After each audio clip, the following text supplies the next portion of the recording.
আচ্ছা, তোমরাও কি আমার মতন ম্যাথামেটিক্সের স্পেলিং বলতে পারো না ইংলিশে, বা ভুলে যাও ম্যাথামেটিক্সের স্পেলিং? এবার থেকে এই সমস্যাটা সবারই দূর হবে, যারা যারা ভুলে যায় আর যাদের মনে থাকে না। এই ট্রিক্সটা সবাই মনে রাখবে।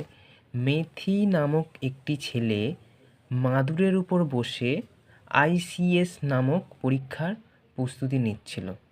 আমি এটাকে যদি লিখি, মেথি, M A T H E, methi.